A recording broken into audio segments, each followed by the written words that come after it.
এখন বাজে 3:29, 27শে জানুয়ারি, আর আজকে হলো সোমবার। তো এই মাত্র পৌঁছলাম হলদিঘাটে। এখানে যে রানা প্রতাপের সাথে যুদ্ধ হয়েছিল সেই জায়গাটা, এখানটায় এবার যাব। 100 টাকা করে টিকিট, একটা মিউজিয়ামও আছে এখানে। তো ভেতরে গিয়ে দেখি কি আছে, চলুন। এবার ভিতরে ঢুকছি। যে প্রথমেই একটা স্ট্যাচু রানা প্রতাপের, এখানে একটা মন্দির, শিব মন্দির, আর এটা ভিতর দিকের ভিউ, চারিদিকের ফটো সেশন চলছে।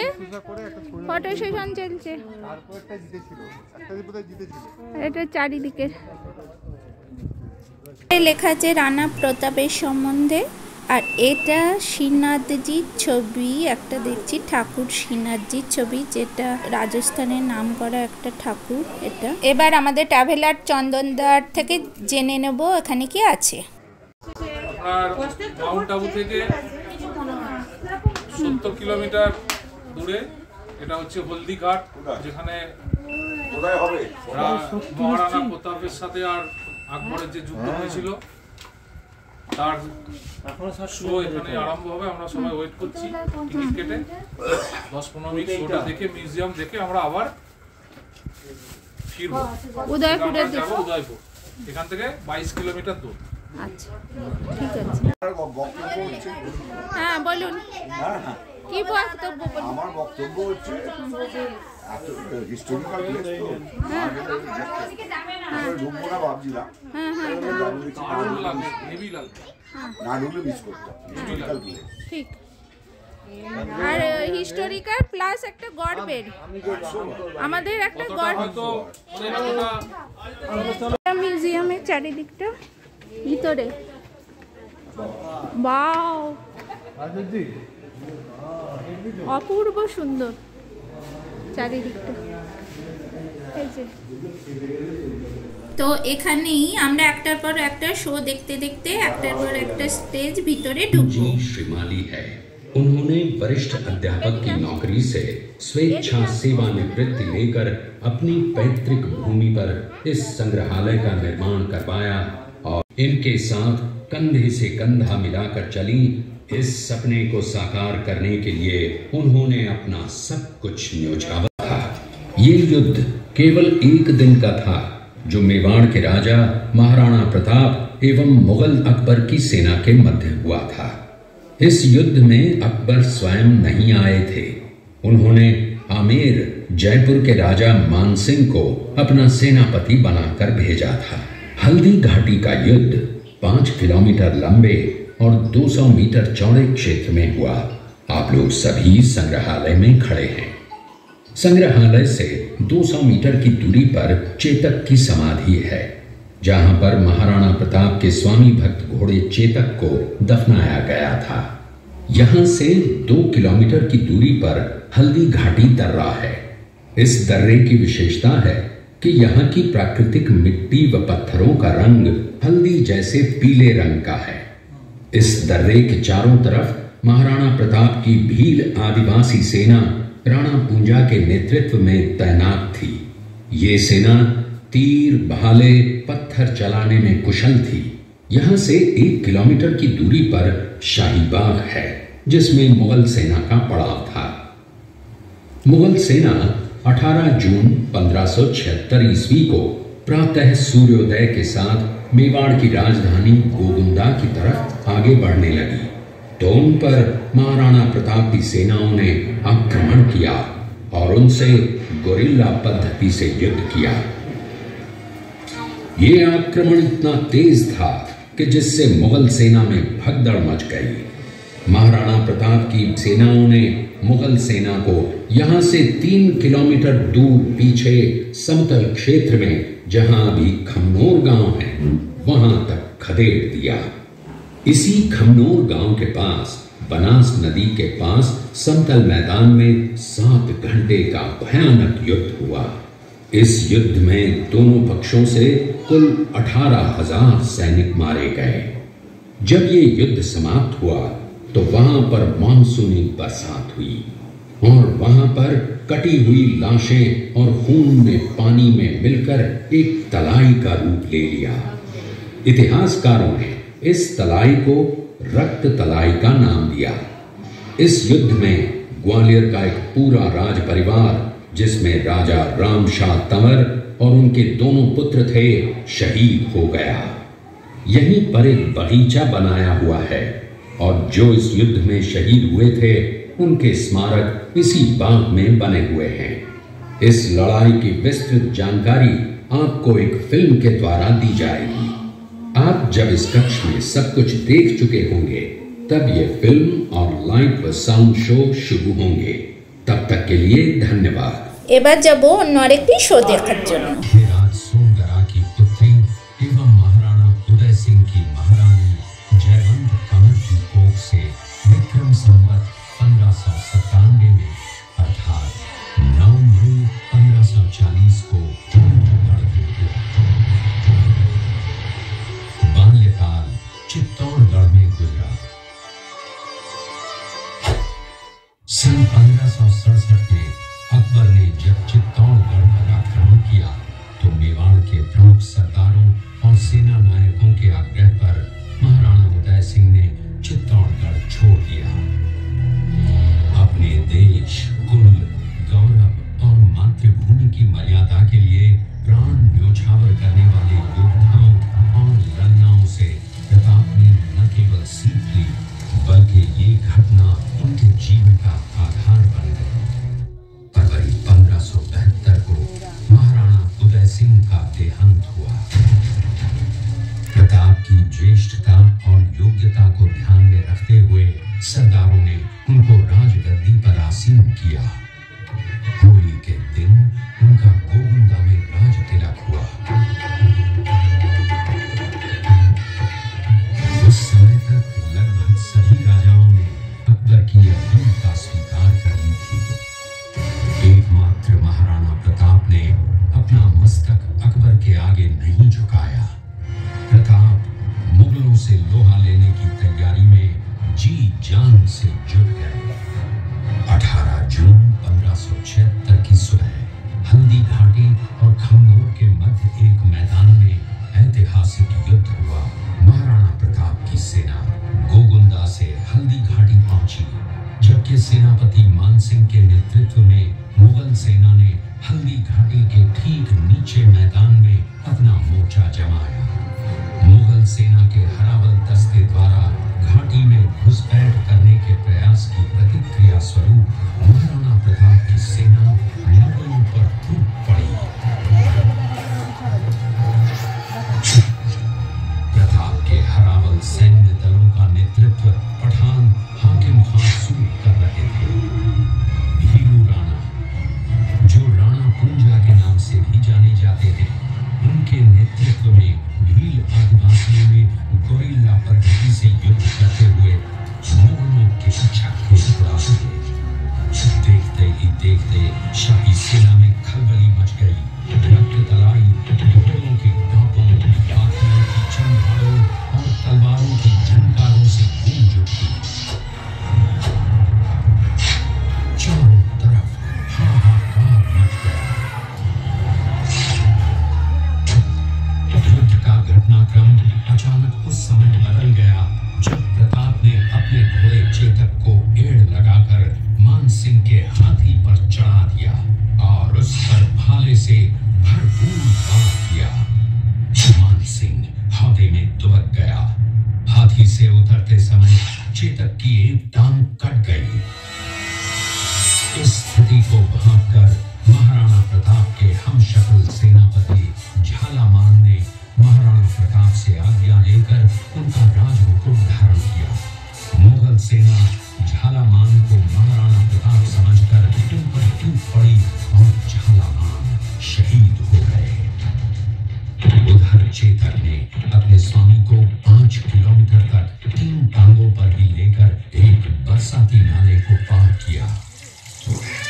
उसके पश्चात उसके प्राण पखेरु इस युद्ध से महाराणा प्रताप के मन पर गहरा प्रभाव पड़ा। परिणाम स्वरूप उन्होंने मुगलों पर विजय प्राप्त करने तक राजसी ठाट बाट छोड़ने और पत्तों पर भोजन करने का प्रण लिया, जिसे उन्होंने जीवन भर निभाया।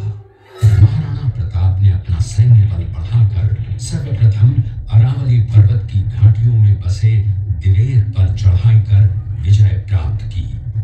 इसके बाद कुंभलगढ़ पर भी विजय प्राप्त की। सिर्फ चित्तौड़गढ़ को छोड़कर सारे मेवाड़ को अपने अधीन कर लिया। कालांतर में महाराणा ने चावंड में अपनी राजधानी स्थापित की।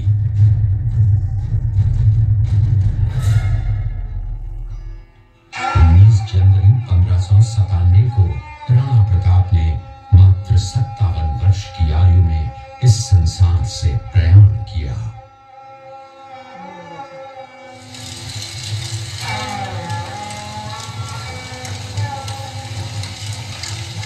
हल्दी घाटी का युद्ध एक सांप्रदायिक युद्ध न होकर आत्मसम्मान, मातृभूमि की स्वतंत्रता व स्वाधीनता का संघर्ष था।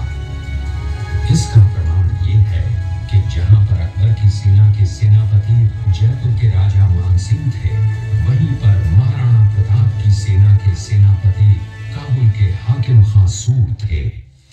महाराणा प्रताप स्वतंत्रता की वेदी पर एक ऐसा अंगारा था जो आत्मसम्मान व देश गौरव के लिए दिन रात जलता रहा, धधकता रहा और अंत में बुझकर भी उसने देश में ऐसा लौह भर दिया जिसकी प्रखर किरणों ने भारत माता को गुलामी की जंजीरों से मुक्त कराने के लिए सदा प्रेरित किया। এর পরের শোগুলো দেখব বিভিন্ন জায়গায় ঘুরে ঘুরে। চলুন তাহলে যাওয়া যাক। এবার মিউজিয়াম আছে বলছে, যাই। এখানে শুনলাম জীবনী বলবে মহারাণা প্রতাপের ছোট থেকে একটার পর একটা। তো চলুন শুনি ভালো করে। খুবই আস্তে শোনা যাচ্ছে, তাও চেষ্টা করছি শোনার। उनके पास पर्याप्त संपत्ति नहीं थी तो उनके वित्त मंत्री भामाशाह ने अपनी सारी सुख सुविधा को छोड़कर अपने राजा को स्वयं का धन 25 लाख रुपए व राजकोष में 20,000 अशर्फियां देश के लिए अर्पित की, जिससे महाराणा प्रताप ने 12 वर्षों तक अपनी सेना को संगठित किया, सैन्य शक्ति को बढ़ाया और मेवाड़ मातृभूमि को आजाद करवाया। महाराणा कुंभल ने करवाया था। इस किले के अंदर 9 मई 1540 ईस्वी में महाराणा प्रताप का जन्म हुआ था। इस किले की ऊंचाई समुद्र तल से 3568 फीट की है। इस किले की दीवार 36 किलोमीटर तक फैली हुई है। इस दीवार का नाम ग्रेट वॉल ऑफ चाइना के बाद द्वितीय पायदान पर दर्ज है। इस किले के अंदर 360 प्राचीन मंदिर हैं। उन मंदिरों में से जग प्रसिद्ध महादेव का मंदिर सबसे प्राचीन है। कुंभलगढ़ किला यहाँ से 65 किलोमीटर की दूरी पर है। कृपया अब आप सब पीछे की तरफ देखिए। राजधानी चित्तौड़गढ़ का है। इसी किले के अंदर महाराणा प्रताप का बचपन बीता था। इस किले की तलहटियों में महाराणा प्रताप ने अपने गुरु से शिक्षा प्राप्त की थी। ये किला 12 वर्ग किलोमीटर में फैला हुआ है। इस किले पर जब भी विदेशी आक्रांताओं ने आक्रमण किया और उस आक्रमण में कोई भी राजा सैनिक वीर गति को प्राप्त कर लेते तो उनकी पत्नियां वीरांगनाएं अपने सतीत्व की रक्षा करने के लिए जलती हुई अग्नि में कूद प्राणों को त्याग देती थी, जिसे हम जौहर कहते हैं। चित्तौड़गढ़ में 3 मुख्य बड़े जौहर हुए थे। प्रथम जौहर 1303 ईस्वी में रानी पद्मिनी ने 16,000 स्त्रियों वीरांगनाओं के साथ जौहर किया था, सिर्फ अल्लाउद्दीन खिलजी के कारण। दूसरा जौहर 1535 ईस्वी में गुजरात के शासक बहादुर शाह के आक्रमण के कारण रानी कर्मावती ने वीरांगनाओं के साथ किया। और तीसरा जौहर 1568 ईस्वी में जब अकबर ने चित्तौड़गढ़ पर आक्रमण किया, उसी समय रानी फूलकुंवरी ने 7,000 वीरांगनाओं के साथ जौहर किया। फिर भी अकबर का मन नहीं भरा और अंत में हजारों आम लोगों का कत्लेआम करवाकर उन्हें मौत के घाट उतारा गया।